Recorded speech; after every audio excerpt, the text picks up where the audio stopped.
I think after a while we knew every restaurant in Mandeville. It was like so intense. I felt like I don't know, maybe like a kid at that time. I mean, my heart was just bubbling all the time. It just got intense. You know what, folks? Like when we talk about hanging out, it was just talking. Yeah, yeah. Either eating or just talking for hours and hours and hours.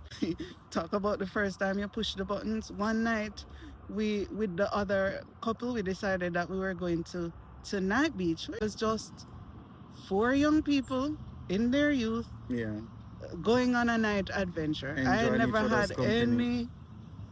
any untoward thinking in my brain. And what happened there? I remember the beach was it was Blue Fields, yeah, In Westmoreland. in So Westmoreland. we driving From night Mandeville. from Mandeville to Yeah. Westmoreland to Was go br- to beach. I yeah. can't even swim. But that was how, like, I was so into this guy. He was so humble and my friend. You know, I just liked his humility, his calmness, his gentleness, and I trusted him. Yeah, so we went we went to the beach, and we were having fun. And, young man up on heat, and yeah, and I remember we were in the water, and I pulled her to me. I tried to kiss her, and she was like I pulled back, like I stiffened up, like she said, "Bricks." and I pulled back and I said, yeah, sure, you know what you're doing? Like, I think I might have. And he was like, yeah, flippantly. And I said, are you sure you know what you're doing? And what did I say? And he said, yeah. And I said, are you sure you know what you're doing? And he said, yes, I really like you.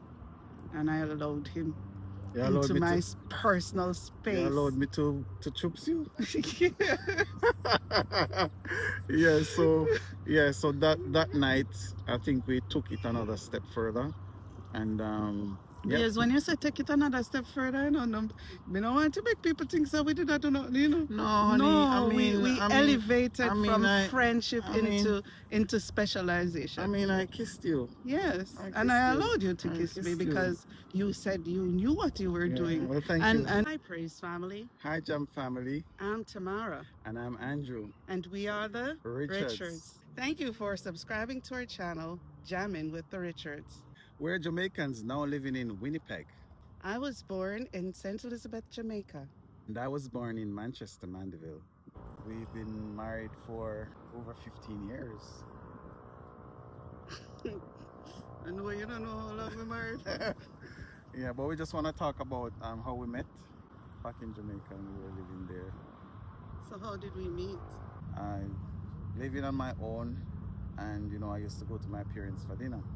And then my friend called me and said, where are you? And I said, well, I'm by mom's. And then he said, I have somebody to introduce you to. I'm coming by. And I said, okay. Maybe I should tell my side of the story. Go ahead. So, my very good friend was dating his friend. And I guess she met Andrew through him, and they would hang out together. And she would come and tell me about the things that they were doing together, and telling me about Andrew, and said, I think you should meet Andrew. Okay. One night I was in my bed because I was working at the hospital and I was on call. And I went to my bed early just in case they called me. I would have had enough rest. Wow. And would be able to go out the hospital. So that night she called me and said, Tamara, we are coming to get you. We're going to introduce you to Andrew. I was like, I don't want to go anywhere. Come man, put on some clothes and come.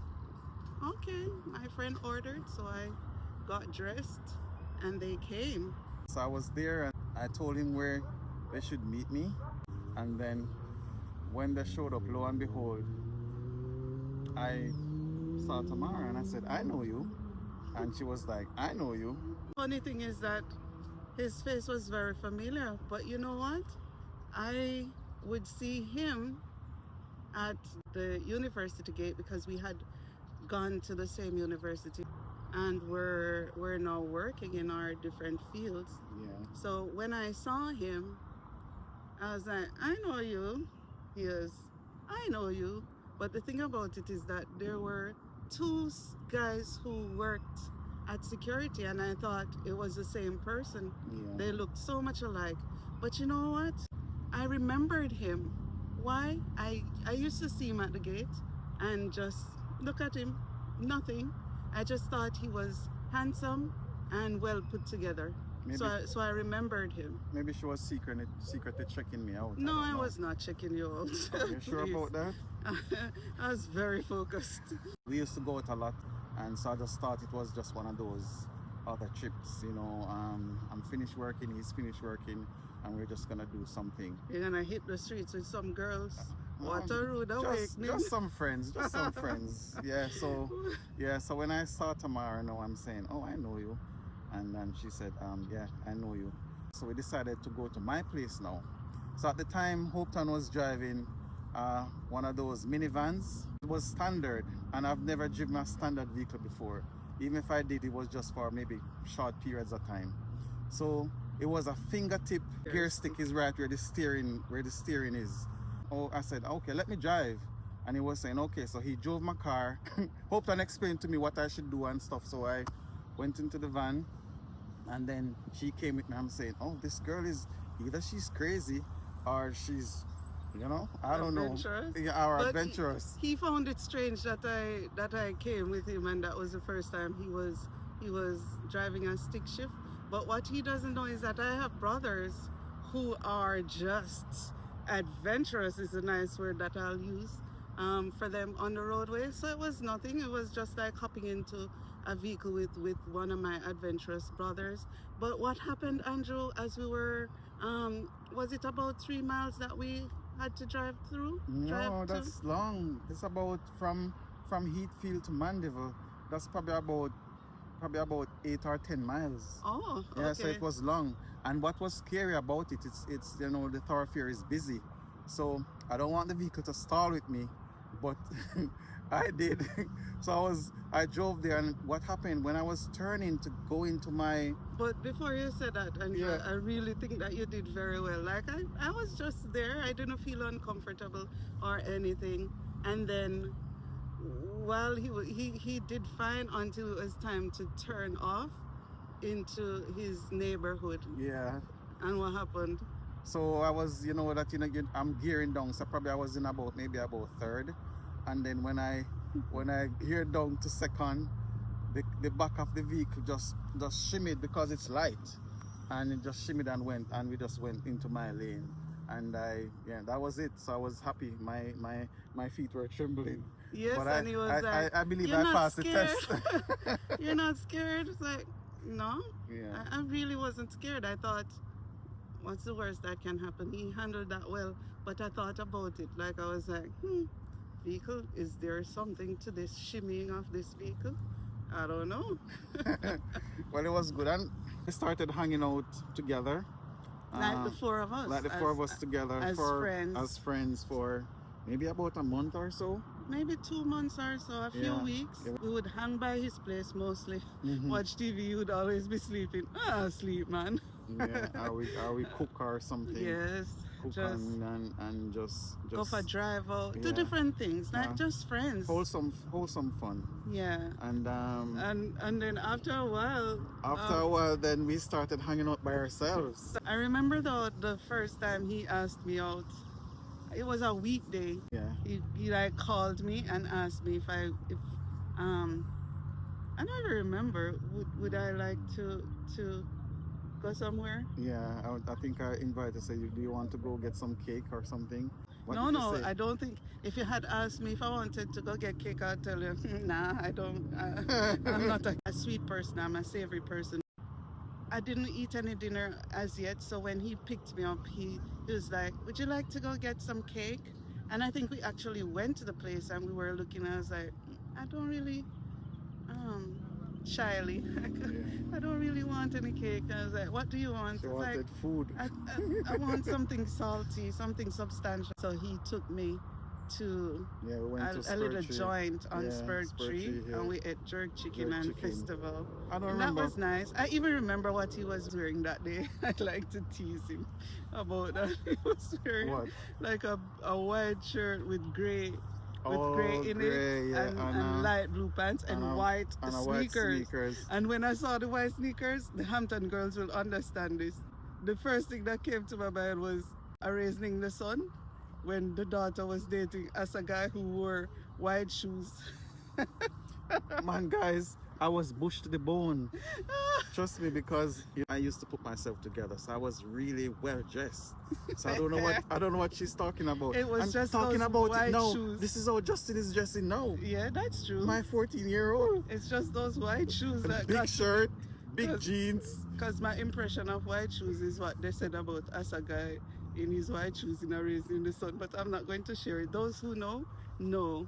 So, babes, talking about asking me out and stuff. Yeah. What attracted you to me? And I guess I can share what attracted me to you. Well, for me, I like to talk a lot. I might seem quiet, but I can talk a lot. And what attracted you to me was, we used to have like conversations like for hours. I think what happened and then the connection came because we were just having conversation, and I mean no foolish talk, conversation with substance. So, and yeah, I thought she was very bright as well, and she bright, was, you yeah. mean intelligent? Intelligent. Oh. So I used to love to have conversations with her. Oh, thank you. You're welcome. Well, what attracted me to you? Well, apart from the good looks and the neat physique, then I was attracted to your kindness.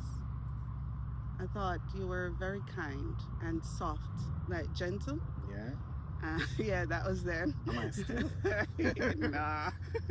I thought you were gentle, but and kind, and I was attracted to the fact that you pulled yourself up out of poverty and worked hard to send yourself to high school and university, and I respected that so much. And I thought, here is somebody who is self-made, who is a go-getter. So yeah, and he's saying that we talked a lot and we talked about serious stuff.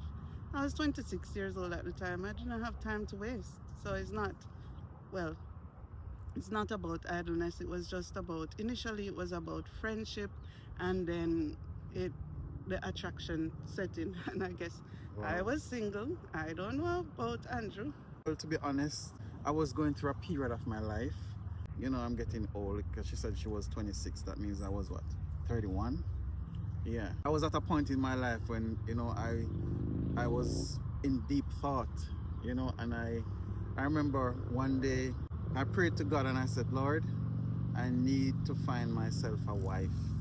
I need to get serious. I need to put away the Olipa girl stuff and just get serious. Just a little note to that as well. I remember, you're young, you're handsome, you're driving flashy car, and you'll just have girls just throwing themselves at you. I don't want to call it throw, but I mean girls would be interested in you. And I used to take girls to my mom's house, like on weekends, like Sabbath lunch, or take them to church and stuff. And my mom was like, she didn't say much, but I think she was getting fed up of it, and like when is this boy going to settle down? Yeah, that I needed to settle down and stuff, and so I was at that point in my life, I was just in deep thought, and I prayed to the Lord and I said, Lord, I need a wife. I need to settle down. I need to take my Christianity more serious. I need someone who can help me to reach that milestone. So that was it for me. Okay, so I'm curious now. Are you saying I was an answer to prayer? How soon after you prayed that prayer did you meet me? Do you think that I was the one that God sent? No, I have 1,000 questions. I can imagine our viewers are just wanting to know more. Tell me more, Andrew. Well, yes, your answer to my prayer, yes, because after hanging out together and having conversations and stuff, I'm saying, oh man, this girl could really fit the mold, Mold? Under what mold? I remember liking her, telling my friend, man, I think I really like this girl. what I liked about her, she was very serious. You don't play around with her. You know, well, there's another part to the story, and You don't want to share it? yeah, and I remember even before we decided to, you know, before I like asked her out and stuff. I remember going to my mom and said, "Mom, I met my wife," and my mom was so like she was like angry at me, like she was like she just like Stop talking yeah, foolish. stop She's talking tired foolish of because she knows that, you know, that. I've Not a serious. yeah, I wasn't serious at the time. I said, "Mom, I met my wife," and I said, "I'm serious," you know. So yeah, I knew from the get go that you were the one. Okay, see, I'm getting red. I think I'm blushing. We hung out and eventually we moved from the friend stage to the liking each other stage, spending lots of time together. I was just so smitten with this with this young lady. We used to spend a lot of time together. Yeah, You you know, would come for me for lunch, for so we lunch. go and eat lunch. I can't forget those roast chicken, man, with those rice and peas and maybe I don't even remember if it's coleslaw or Yeah, we potato used to salad. used But to have lunch we together. went for lunch at one particular spot in Mandeville. I think after a while we knew every restaurant in Mandeville. It was like so intense. I felt like I don't know, maybe like a kid at that time. I mean, my heart was just bubbling all the time. And I mean, at the job I was doing at the time, I remember inviting her to my first community meeting. I was so shy, you know, because she was there, and there were times when I missed a couple meetings because, you know, in the evenings we'd do stuff together. So I started um, Picking me up picking from work. from work, and then I took her to my meeting, and then it just got intense. And talk about no, I mean, the first time we like when I really like starting to push the button. Yes. And And you know what, folks? Like when we talk about hanging out, it was just talking, yeah, yeah, either eating or just talking for hours and hours and hours. Um, talk about the first time you push the buttons. One night, we with the other couple, we decided that we were going to night beach. We're just having in that fun. same Like I in that didn't think same bus. anything of it. It was just four young people in their youth Yeah, going on a night adventure. I had enjoying each never other's had company. any Yeah, untoward thinking in my brain. And what happened there? we went to the beach. I remember the beach was it was Bluefields. Yeah, In Westmoreland. in So we Westmoreland, driving from night Mandeville. from Mandeville to Yeah, it Westmoreland to was go to beach. I yeah. can't even swim. But that was how like I was so into this guy. He was so humble and my friend. You know, I just liked his humility, his calmness, his gentleness, and I trusted him. Yeah, so we went we went to the beach, and you know we're having fun. And, you know, young man upon heat, you know. And yeah, and I remember we were in the water, and I pulled her to me, like I tried to kiss her, and she was I pulled back, like I stiffened up, like she said bricks. and I pulled back and I said, yeah, yeah, sure, you know what you're doing? Like I think I might have, and he was like, yeah, flippantly. And I said, are you sure you know what you're doing? And what did I say? And he said, yeah. And I said, are you sure you know what you're doing? And he said, yes, I really like you. And I allowed him You allowed into me my to personal you space. allowed me to choops you. Yeah, so that night I think we took it another step further, and yeah. Yes, when you say take it another step further, I don't know. We don't want to make people think so we did that, you know. No, honey. No, we elevated from I friendship I mean, into specialization. I mean, I kissed you. Yes, I and kissed I you. allowed you to I kiss me kissed you. because you said you knew what you were Yeah, doing. well, thank you. And for me, at 26, like I don't play around. Like I'm not going to just kiss somebody for the sake of kissing somebody, and that's why I was asking him if he knew what he was doing because that kiss Yeah, was a commitment. she was serious. A commitment to if we're moving from friendship, and at 26 it's courtship. So I had to make sure that he knew what he was doing because you're not gonna take me and play with me, my friend. Okay. All right. After that, we started spending more and more time together. We started going to And church. we, before that though, we decided that we were going to go steady and be serious. So we started going to church together, still hanging out together, spending more and more time without the other couple as we were specializing and getting to know each other. It blossomed from there, not without hiccups and trials, but we. Oh yeah, we was talking about trials. Remember one Friday, like we had a terrible, terrible, terrible argument, and I was like, say, How terrible was that? because I don't even remember what it was I don't about remember because either. we had more than one argument on a Friday. It looked like Friday was the argument. Test time. The argument. Satan. But this Friday in question, like we had an argument and I saw a different side of him. One thing about me, I'm so serious, like I'm very serious, and I don't have tolerance. Sometimes too serious. That's true. Tolerance for what I call foolishness. Like, yeah, or forgiveness for what I call foolishness. So we had this huge argument and he left. He walked out, and by then he was coming to pick me up every Sabbath morning to go to church. And this Friday evening, I went to my bed and I was like, this is it, it will take a miracle for Andrew to come and for us to mend and to move away from this.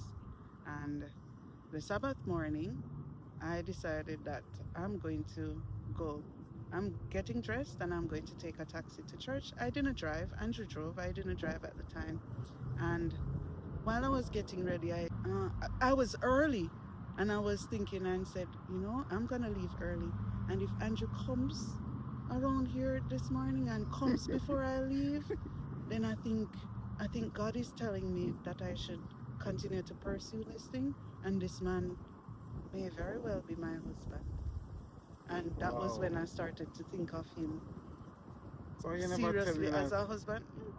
A girl don't tell all her secrets, my friend. Yeah, so that was it. So me, get up early, get dressed, and come pick you up, and then you have all those thoughts. I never know. I even remember what you were wearing. It was a nice red shirt and a black pants. Yeah. Okay. Yeah, you came and we went to church, not the one that I was planning to go. And I was like, oh God. This is serious. This is a turn of events. But like Andrew said, it took 2.5 years for us to get married, and it wasn't without its challenges. Yeah, like any relationships. I wouldn't say like any relationship, honey. And for me, like with relationship, maybe that's one of the longest relationships I've had before. Really committing and saying I want to get married, because after a few years or so, then I'm just gonna call it quits. I remember the prayer. Remembered the prayer? Yeah, I remember the prayer. So I prayed about it, and I believe in my heart that you were the one. So even when we had our ups and downs, I still believe that you were going to be my wife. Wow. Yeah. So God, you still think God brought us together? Of course. Definitely. We're not perfect. It took a long time for me to accept Yeah, that. we're not perfect, but I believe so even more, based on where we're coming from and where we are now. I strongly believe that, the Lord put me in your life for a reason. I put you in my life for a reason. I agree, babes. I don't think I could get through life without you. You're the right person. Despite some of the things that we've been through, you are the right person for me. That introduction was in February. I remember it was 1 week after Valentine's Day, so it was a Monday. It was February 21, 2005. And we got married in October 2007. So you would have to say like 2.5 years, more than almost 3 years before we decided to get married. And babes, you think courtship, it had its ups and downs, but boy, The first part of marriage, I think, was difficult. It was quite an adjustment. Think about it. I've been single for all these years, and then Single and used to your own ways. out my own ways, and then all of a sudden this person is in my space. You know, or I'm in this person's space. It was life changing, I would say. It was life changing. It was. Yeah. It was like, I don't want people to think that it was just bad.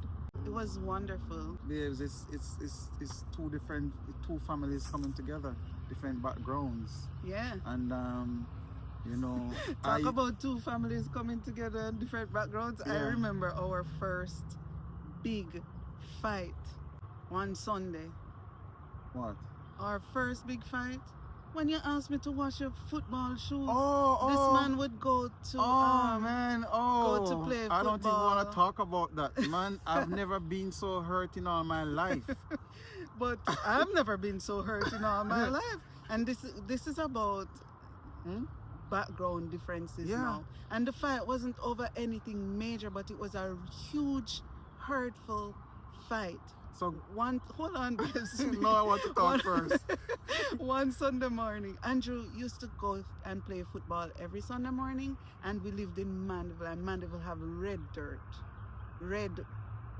So it's mud. So I came back from playing football. I asked her, "Hon, can you very kindly, honey, can you wash my shoes for me, please?" And she was like, "I don't know," but she's like, "I I don't know." flipped. Yeah. I really flipped. And she was He like- put the shoes in the sink and said, "Babes, wash my shoes for me now." I was Babes, like, I didn't say it like that. "Yes, babes, that's how you talk. You Yeah. weren't being rude or Yeah, anything." but it I wasn't. said, please. It wasn't how you said it. It was the fact that you were asking me to wash your shoes, your dirty football shoes. I considered that such an insult, and No. and we fought about it. It was like, why are you acting like that? Like, how dare you No. ask me to wash No, your guys, but dirty then- football shoes? but And then he I- was like, "Babes, you're my wife. Of course. You love me. Of I'm course. expecting you to If wash you my ask me shoes." to wash it, me I wash it for you. And I'm like, "No, you can, how dare you ask me to wash your shoes?" But I was And so he thought mad. I didn't love him, and I thought I was he so, didn't I love was me so I'm because saying, he's asking me to wash I was his saying dirty to myself, football shoes. did I make the right decision? What kind of girl this how we gonna comes- take up with? Nah. How comes you don't wash? You don't want to wash my shoes? Eh? And I was thinking, But babes, why you thought that? I'm gonna tell tell us you. about, yeah. I was thinking, what kind of man is this? He's giving me his shoes to wash. And you know why? You know why I was so insulted? So in my home, where I grew up, I have 3 brothers and my mother and my father, right? And my sisters too. But my father was the one who lined up all our shoes and cleaned our shoes for us. Well, the boys, it was their duty, but when the shoes was very dirty, my father would go all out and clean the shoes. And to me, that was a demonstration of love. So when he came with his dirty shoes and asking me to clean it, I was insulted because what kind of man this but- giving woman shoes to wash? but That in- was what it was about. And we never understood it till much later that it was Yeah. like a background clash. Well, I'm looking at it now because in my family, I remember maybe in the initial stage, my sisters were the ones who used to wash our uniform and iron them. You know, I'm not sure about the shoes part. Maybe I used to clean my shoes, but I mean, Or maybe your mother washed it this because Yeah. you come, yeah. for the most part, you grew up with a single mother until Yeah. she got married. Yeah, so that was the case. So I felt so insulted, and I'm saying, how can you love somebody and you don't want to wash my shoes, and I would have done it for you. But then, you know, The I got other to thing too understand. is, for Andrew, his love language is acts of service. So he couldn't imagine how he chose this woman who refused to carry out such an act of service, a demonstration of love for him. And my love language is words of affirmation. So I already told you about the background.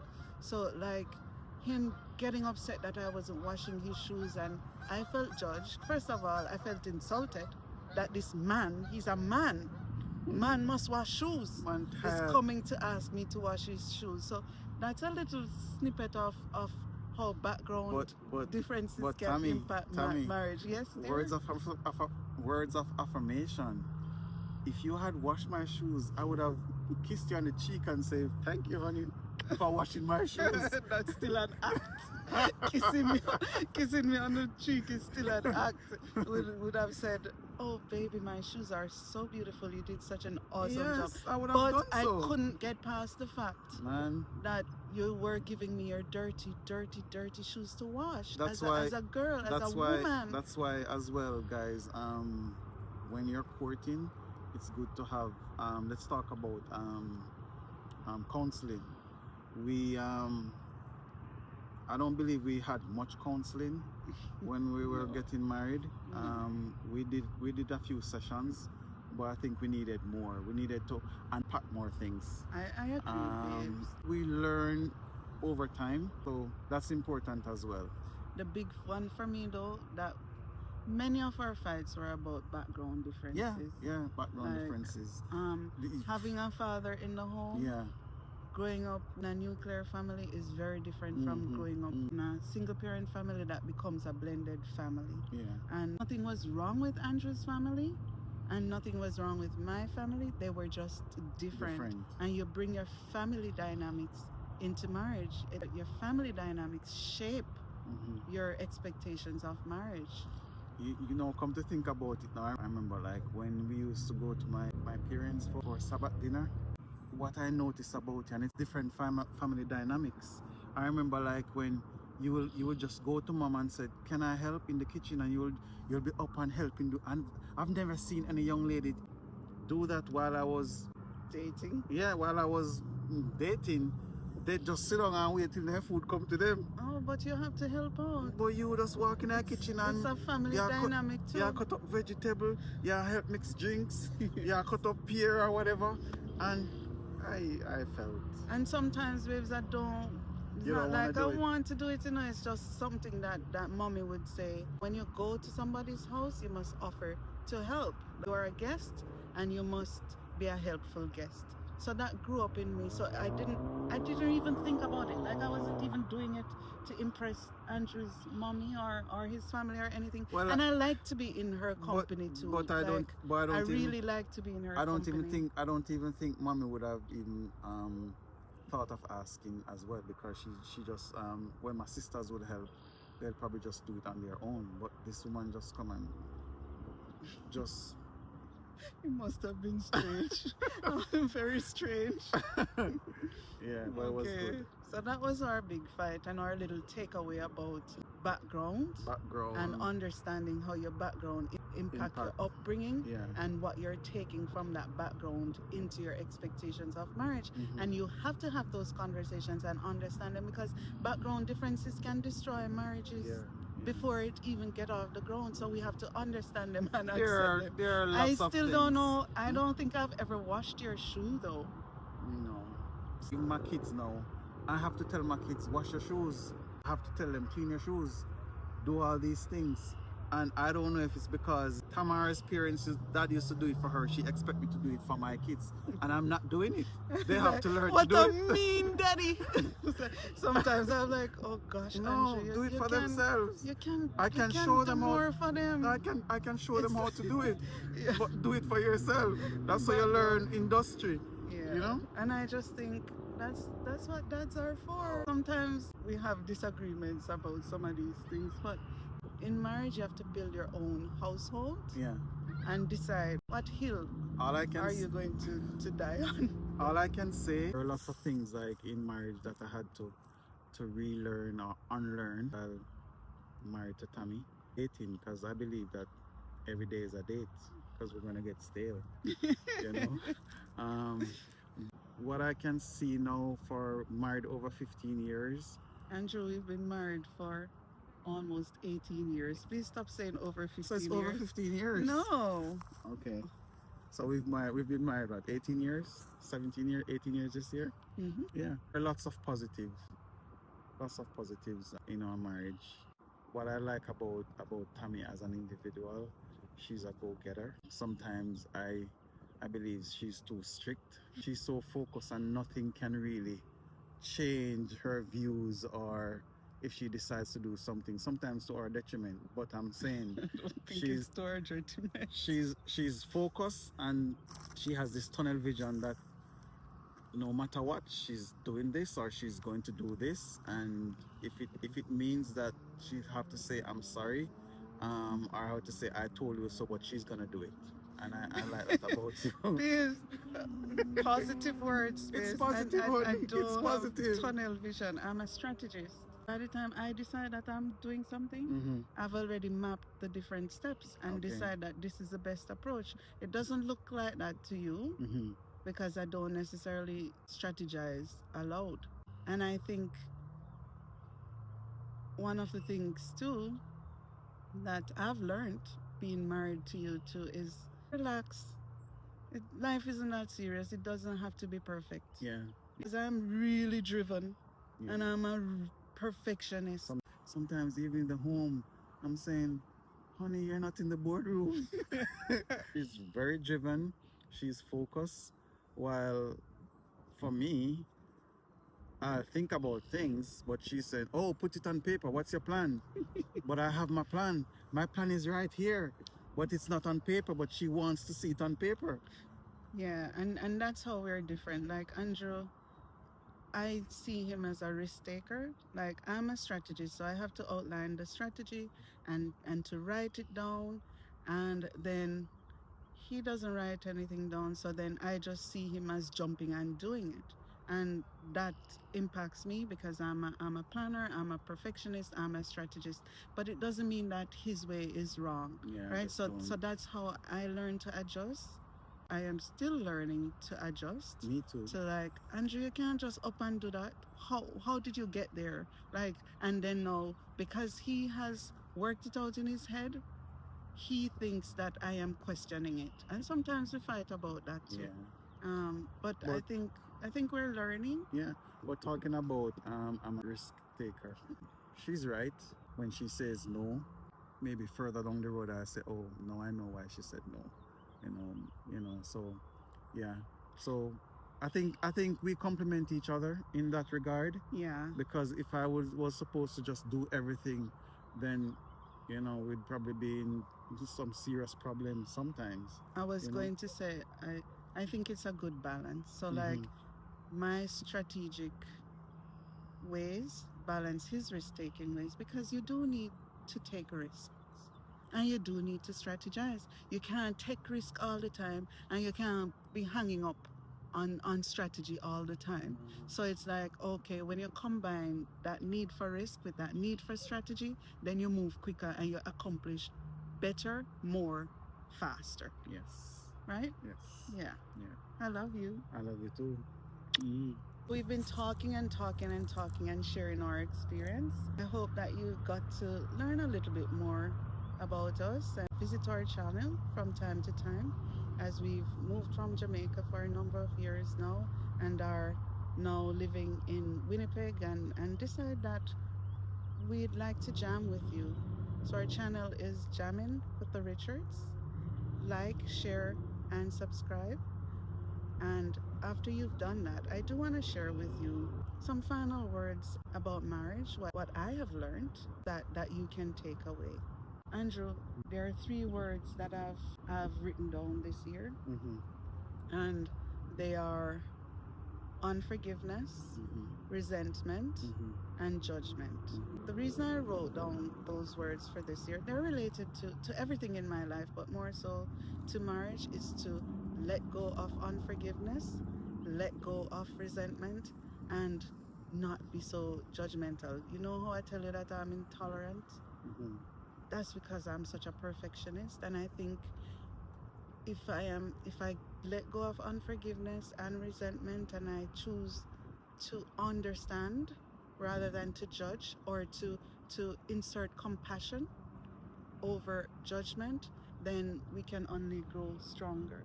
And those are the words that I would also share with others too. Marriage is not ever going to be perfect. There are times when you're going to have to forgive. When you forgive folks, it means letting go. So don't let resentment build up in your heart, and try to understand where your partner is coming from. And that's where replacing judgment with compassion comes in. And it doesn't mean make excuses. Like, Yeah. I'm not talking about extremes, about making excuses for putting up with things that people shouldn't put up in marriage. It's about that Christian marriage and loving each other according to God. Well, for me, who has been in the game for 17 years, getting married doesn't mean that everything is gonna be perfect. You're still gonna have fights. You're still going to have disagreements. But always remember, there's a vow that we take when we're getting married. As you said, always remember to forgive, because that's the most difficult part in a marriage. And when you have fights, if you're not able to forgive, then you're gonna go to your bed upset. Can't talk to each other. Respect is not there. So just forgive. And one advice I would give my male counterparts out there who are married. Listen to your wife. Um, come on, Tommy. Let me speak. Choose your friends as well. Your circle is very important. You have to be friends or with company with persons who are like-minded. You can't be friends with someone who is against the principles or the foundations of marriage. It's just not gonna work. So choose your friends wisely. I guess you mean your inner circle. Yeah, right? inner 'Cause you're not circle. going to discriminate. No, you're not gonna discriminate, but you have to have some persons who are willing to have discussions with you, pray together. One of our good friend now, Pastor Jason Edwards, we became friends. They're from Jamaica as well. We have the same goals, and we pray together. We have discussions, and we talk about things. So choose your circle, pray together as a family, and always remember that we're not perfect. And show love. Show Yes. love at all times. And I think that's a wrap.